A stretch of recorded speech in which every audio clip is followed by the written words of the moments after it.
Keely Hodgkinson stepped onto the track at Hayward Field with both knees wrapped in tape, hiding deep cuts she was still nursing from a fall that had happened just days earlier.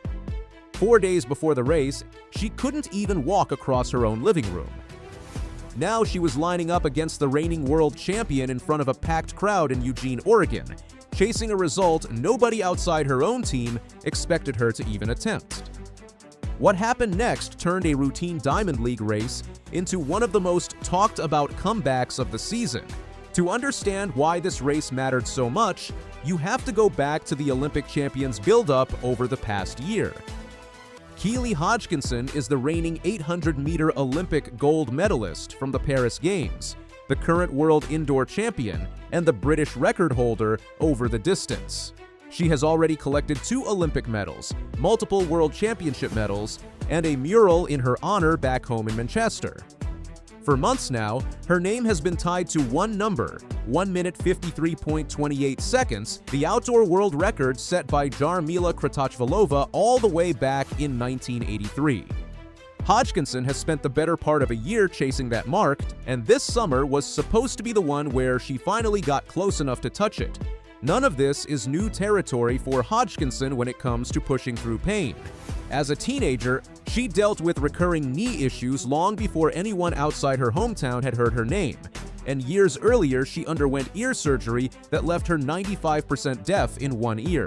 Somehow, none of it slowed her down. So when her knees became the story again this summer in a much more dramatic way, it fit a pattern this athlete has been quietly living with for most of her career. But her season had already hit turbulence before she ever reached Eugene. A few weeks earlier, at the UK Athletics Championships in Birmingham, she pulled out of the 400-meter final moments before the start, walking away from the line in an emotional scene that caught everyone off guard.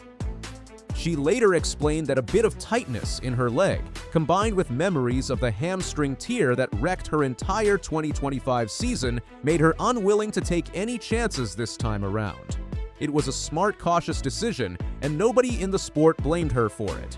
But it also meant her first real race of the summer was still waiting, and the pressure to finally deliver was building with every passing week.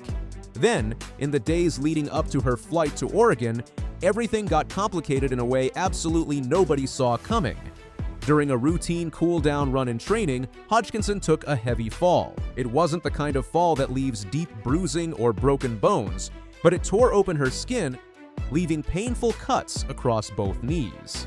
4 days before she was due to race at the Prefontaine Classic, she couldn't put real weight on her legs. She couldn't walk to her own front door without wincing in pain.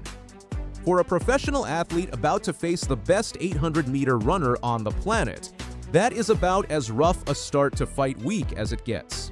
Most athletes in that exact position would have pulled out and called it a season already interrupted twice. But Hodgkinson didn't want to do that. She managed one full training session before flying out to Eugene, testing whether her knees could actually hold up under real pressure on the track. It went well enough to convince her she could line up, so her team taped both knees heavily, covered the open cuts, and got her on the plane to Oregon anyway.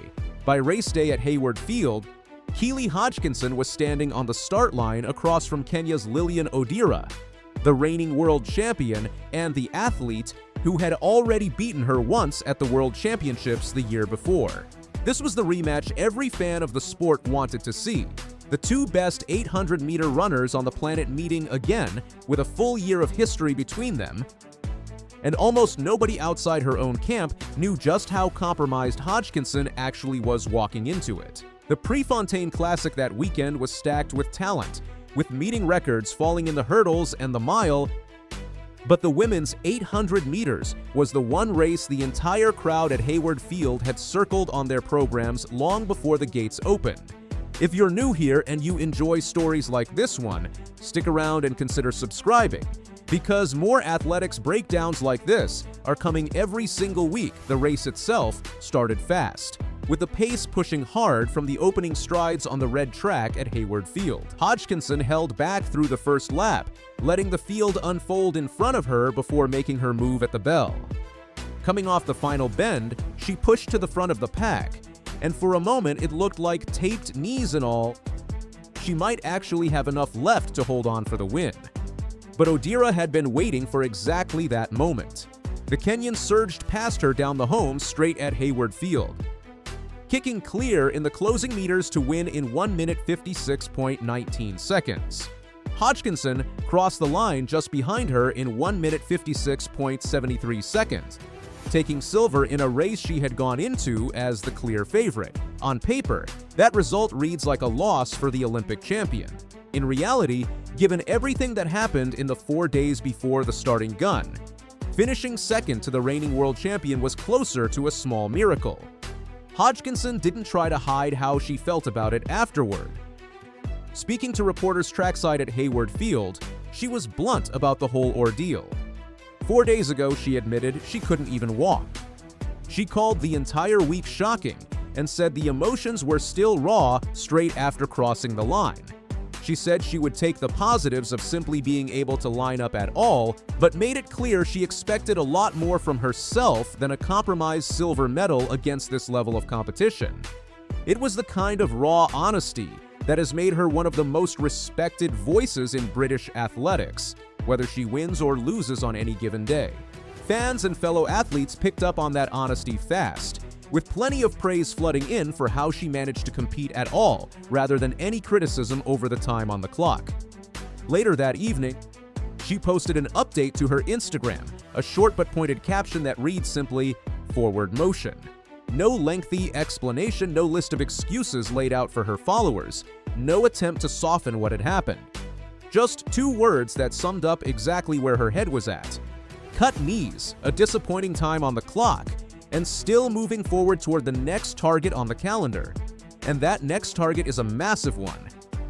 Hodgkinson is scheduled to race at the London Diamond League on July the 18th, where she is expected to make a serious attempt at Kratochvilova's 1983 world record in front of a home crowd. That mark has stood untouched for more than 4 decades, surviving generations of the sport's greatest middle-distance runners. Switzerland's Audrey Werro has been closing in on it too, running 1 minute 53.80 in Paris, just days before Hodgkinson's race in Eugene.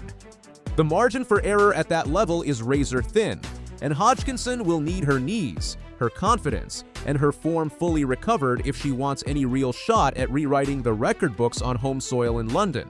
For now, the real takeaway from Eugene isn't the silver medal or the half-second gap between 2 rivals at the finish line. It's the simple fact that Keely Hodgkinson raced at all. Cut knees, a week of setbacks nobody could have planned for, and she still walked away from Hayward Field with a podium finish against the best 800-meter runner currently alive.